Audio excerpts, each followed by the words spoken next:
Olá, alunos e alunas do Centro de Ensino Alves Cardoso.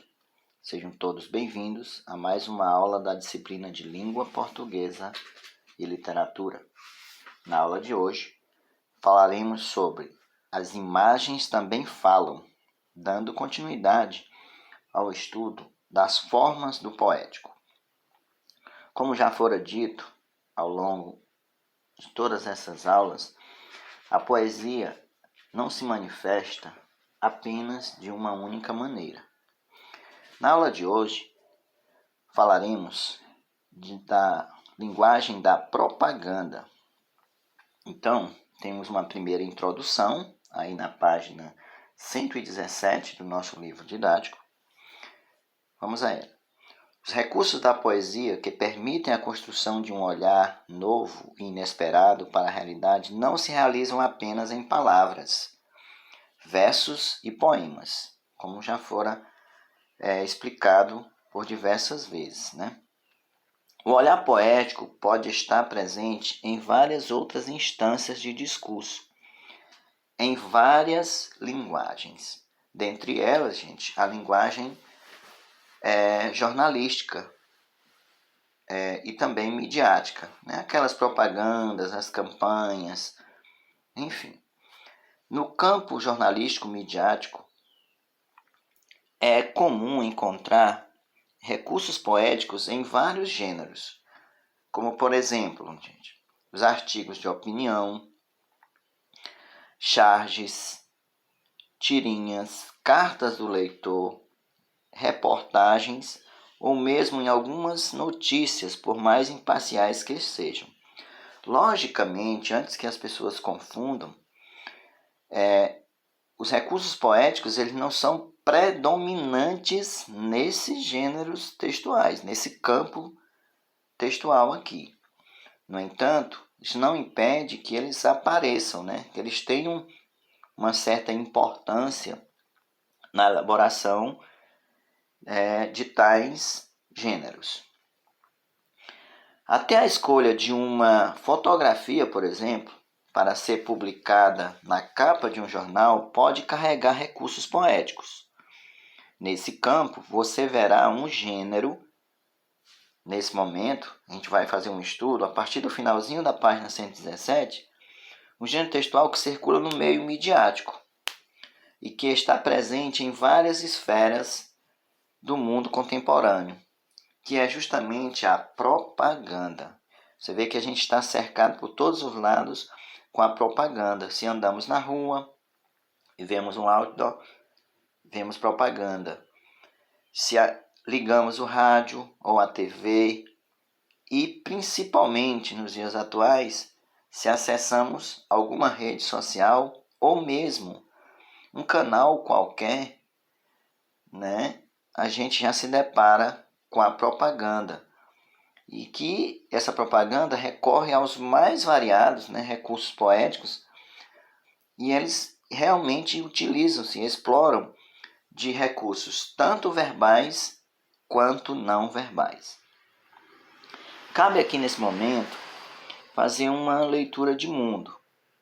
Veja só. Então, ler o mundo. No mundo contemporâneo, são muitos os contextos de utilização da linguagem, veiculados de alguma forma a um texto publicitário. Foi o que eu acabei de dizer, né? Que nós estamos cercados por essa linguagem publicitária. Na televisão, na rádio, no rádio, na internet e até em uma caminhada pelas ruas somos expostos a uma variedade de diversos de recursos, né? Enfim, de discursos que tentam nos persuadir, ou seja, convencer a consumir um produto ou aderir a uma causa por meio de diversos recursos. Aí vem alguns questionamentos para reflexão. Você consegue calcular quantas propagandas diferentes vê por dia? É claro que certamente que ninguém para conferir, né? Para calcular. Onde as vê, né? Principalmente nos dias atuais, vemos essas propagandas por meio da internet, por meio das muitas redes sociais que a gente está atrelado, né? Alguma vez, motivado por uma publicidade, você já comprou algum produto que não precisava?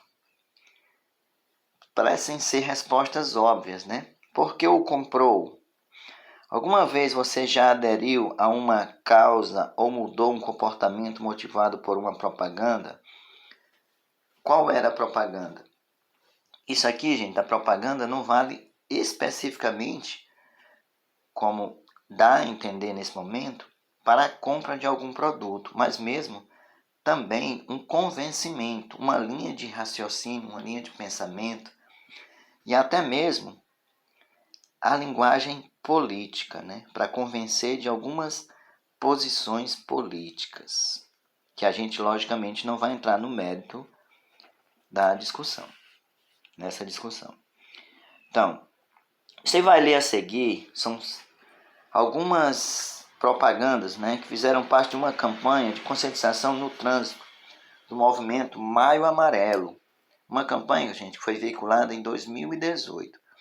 São 5 textos, eu vou mostrá-los, e aí no livro didático vocês poderão vê-los de uma maneira mais nítida, certo? Então, primeiro texto, né? Quando alguém sai de casa, só não pode esquecer de levar uma coisa, o respeito, né? Aí tem a hashtag Nós Somos o Trânsito. O segundo texto está lá na página 118. Não está muito nítido, mas dá para ler. O respeito no trânsito é igual a um idoso. Merece sempre prioridade. Texto 3. A vaga foi feita para o deficiente, mas cabe o seu respeito. Vocês observaram que todas elas falam de alguma maneira sobre respeito. E o detalhe é que você não deve observar apenas a linguagem verbal, mas também a não verbal. Vejam que todas elas são acompanhadas de algum ícone, né? Que vocês provavelmente já viram em algum lugar. Texto 4, né? Um acidente é como andar de bicicleta. Não dá para esquecer nunca. Você vê aí. E finalmente, o texto de número 5, que está na página 119. Trânsito é feito de gente e a gente merece respeito. Então a campanha, né, tem uma mesma hashtag e vocês podem observar, né, junto com as pessoas que assim são representadas na parte não verbal, cada uma carregando uma placa, né? Depois vamos falar sobre essas placas. Pois bem, a maioria dessas campanhas, gente, como vocês já observaram, são iniciativas de conscientização da administração pública. Logicamente que outras instituições privadas até, né, ONGs, etc. e tal, podem encabeçar campanhas desse tipo, né? Mas elas têm um objetivo, né? Que é a importância, né? Uma grande importância para o bem-estar da sociedade.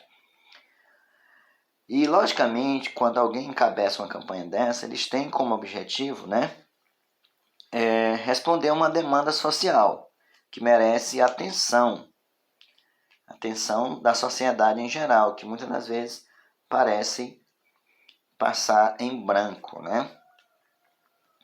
Pois bem, lá na frente, é importante frisar, para quem não lembra, né, já foram estudados já há algum tempo, nós temos um apontamento sobre linguagem verbal e linguagem não verbal. Para quem esteja aí porventura em uma dúvida, né? Então, textos publicitários e de propaganda podem ser compostos das seguintes partes. Isso vale aí para os 5 textos que lemos e também outros tantos que vocês se deparam todos os dias. Então, tem uma parte, é o texto visual, é a imagem que compõe o anúncio. Tem geralmente um título, geralmente uma frase de efeito. Nesse caso aí cabe não só o nome da campanha, mas também a mensagem propriamente dita. O texto verbal, geralmente curto, no qual são apresentadas mais informações, né, sobre o produto, o serviço ou a campanha. O logotipo, desenho e letra que simboliza uma marca ou campanha. Você vê que por ser produzido, essa peça publicitária, ser produzido pelo mesmo órgão, né? Vocês observam que eles utilizam uma mesma letra, né? O mesmo formato de letra. E o slogan, frase que resume a identidade de um produto, um serviço ou uma campanha. Certo? Todos esses itens são itens fundamentais para esse gênero textual chamado de campanha. Campanha publicitária. Não é isso? Vamos em frente. Lá na frente, nós vimos aqueles mesmos íconezinhos que vocês viram lá na página 119, né? Sendo segurados por pessoas, né? Lá do texto 5. Logicamente que facilmente vocês podem identificá-los, mas essa é a nossa missão de hoje, né? Eu gostaria que vocês, não só esta questão, mas que vocês observassem aí esses ícones, esses símbolos, né, do trânsito, né, que aparece aqui mesmo em nossa cidade, essas placas, né, a gente está chamando de símbolos, mas são placas, elas aparecem constantemente e eu gostaria de saber de vocês o significado das mesmas, certo? Pois bem, uma outra questão, já eu volto a esta, a questão que eu quero que vocês desenvolvam está justamente, a primeira, está justamente no início da página 121, página 121, deixa eu localizar aqui para vocês. Na verdade, ela inicia-se no final da página 120, né? Vamos lá. No final da página 120, diz o seguinte, né? Vários países desenvolvem campanhas de prevenção e conscientização da população, associando cores a meses do ano e ao motivo da campanha. Por exemplo, a campanha de conscientização no trânsito é feita em maio e é representada pela cor amarela, como foi falado já amplamente.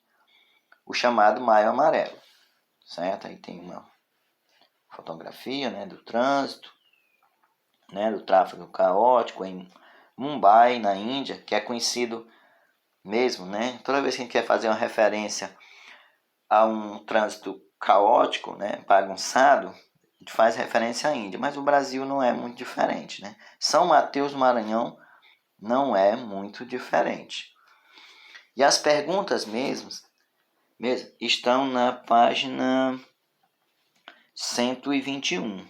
A primeira questão, então é a questão 2, que inicia-se na página 20, e a questão, ela tem os seus itens, né, lá na página 121. Aí temos, né, letras A, B, C, né? Eu gostaria que vocês desenvolvessem principalmente o item A, certo? O item A da questão de número 2, certo? Vamos fazer o seguinte, façam apenas o item A da número 2. Já outra questão eu gostaria que vocês desenvolvessem, e eu acabei falando agora há pouco, é a questão de número 9, certo? Além do texto verbal, as imagens são fundamentais para a construção de sentidos nessas peças que têm como objetivo persuadir o leitor a modificar seu comportamento no trânsito. Então, que imagem se destaca nas peças? Vocês vão listá-las. Considere o texto 5 e explique como o significado de cada placa se relaciona com seu portador. Escreva as respostas no caderno. Vocês vão construir mais ou menos um quadro assim. Logicamente que é impossível vocês fazerem os desenhos, mas vocês fazem a referência, explicando cada uma das placas, certo? Então é importante que vocês participem e mandem as suas respostas. Obrigado por assistir e até a próxima.